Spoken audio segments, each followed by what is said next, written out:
Ok? Então, vamos prosseguir agora e conhecer aí uma outra maneira de tratar essas exceções, que é utilizando a cláusula throws, gente. Essa aí, a diferença essencial dela é que nós, a partir desse momento, não utilizamos mais a cláusula try e catch.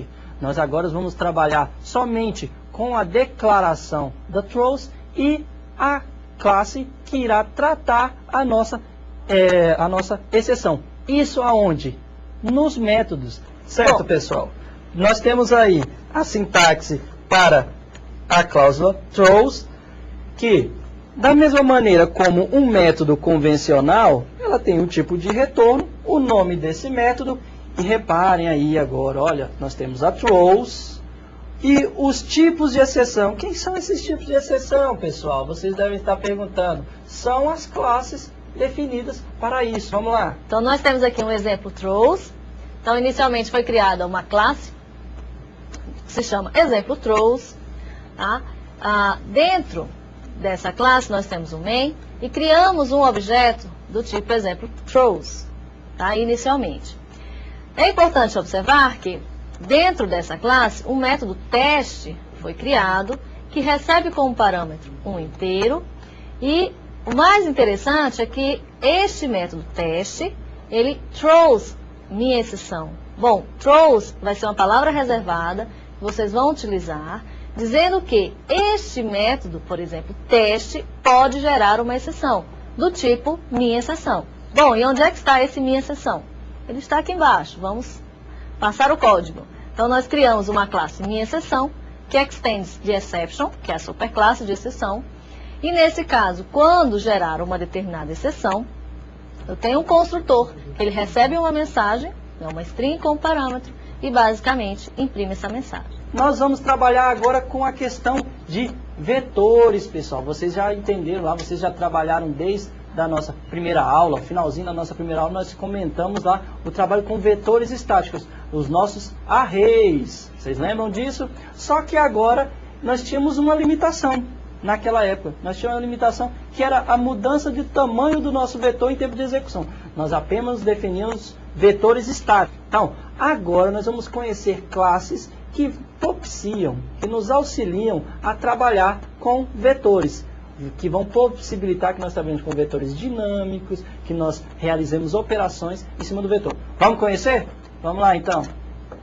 Tá, pessoal. Aí, vocês podem observar que a primeira classe que nós iremos trabalhar é a classe Vector. Ela é um exemplo dessas classes que possibilitam o redimensionamento dinâmico, ou seja, em tempo de execução, eu posso ir inserindo novos elementos, até que, em algum momento, ele vai estar cheio? Vai estar cheio. Mas a gente vai conhecer um detalhezinho dela, que, no caso, ela vai redimensionar dinamicamente. Outro detalhe aí, que nós temos no slide ainda, é a referência para objects. Ou seja, nós não precisamos definir qual o tipo de elemento está sendo acrescentado, está sendo, vamos dizer, depositado dentro do nosso vetor.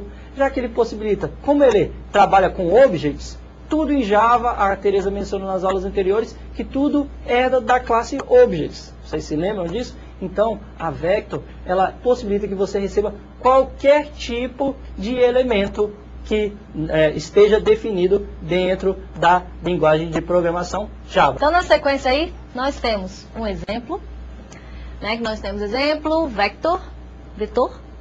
E neste caso, no nosso método main, nós temos um objeto do tipo vector, que está sendo criado inicialmente. Na outra linha, nós criamos um objeto chamado Fusca, que ele é um objeto do tipo carro. E na terceira linha, v.add, passando Fusca como parâmetro.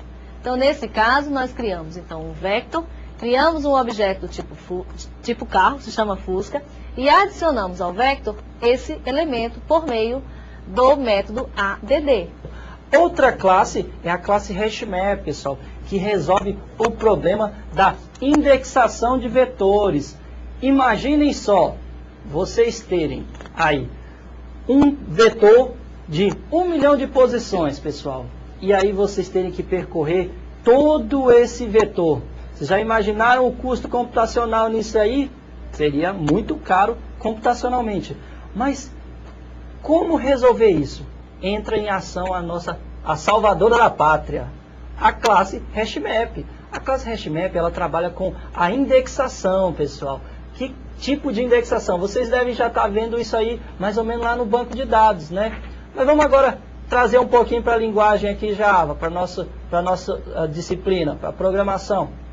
A indexação é vocês passarem uma referência para em qualquer momento da programação de vocês, do código de vocês, vocês tentarem recuperar dentro de um vetor. Então vocês criam índices para cada posição, para cada elemento que está sendo inserido dentro de um vetor. Reparem que nós temos aí a nossa classe novo vetor, o método executável main, e nós criamos aí, olha, uma instância da HashMap chamada pessoas, pessoal, chamada pessoas, que está sendo inicializada com o construtor vazio da HashMap. Depois disso, nós criamos uma instância da classe pessoa, uma classe convencional como vocês já criaram, onde poderia ter nome, sobrenome e assim por diante, e os métodos de encapsulamento. E aí definimos uma string chave. Olha o nosso índice aí. Essa vai ser a nossa chave, olha lá, fulano. A partir desse momento, repare que com o método put, nós acrescentamos dentro dessa instância da HashMap, que vai trabalhar como um vetor para a gente, o índice inicialmente e depois a instância da classe pessoa, a nova pessoa. Mas e aí, Alex? Nós indexamos, nós armazenamos o valor, o nosso objeto nova pessoa, e para recuperar, nós falamos do método put, colocar.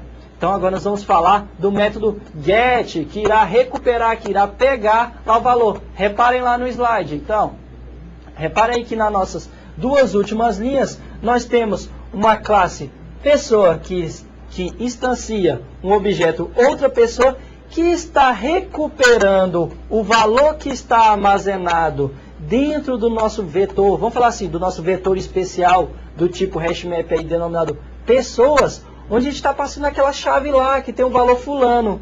Então, a partir de um índice, nota que a gente não precisou percorrer todo o valor, todo o nosso vetor, toda a nossa instância do objeto HashMap para recuperar aquela pessoa, aquele nosso objeto, um valor qualquer. Outra situação também para trabalhar com vetores é a classe Arrays. Neste caso, uma particularidade dessa classe Arrays é as operações de comparação e ordenação. Bom, inicialmente nós criamos um vetor de strings, que se chama nomes, adicionamos na posição 0 fulano, na posição 1 ciclano e na 2 beltrano. Na próxima linha, nós estamos fazendo a ordenação desse vetor. Observem também que nós utilizamos arrays, então chamamos lá aquela classe, ponto, nome do método sort, que faz justamente a ordenação desse vetor, nomes que foram definidos. Então nós temos aí fulano, ciclano e beltrano, e no for, na sequência, é justamente a impressão desses nomes de uma maneira ordenada. A ArrayList, ela também é um outro tipo de vetor. Você também é uma classe que possibilita que você possa trabalhar com esses vetores. Então, é possível definir aí a diferença dela para a classe vector lá que a gente viu, é que a gente pode definir tipos.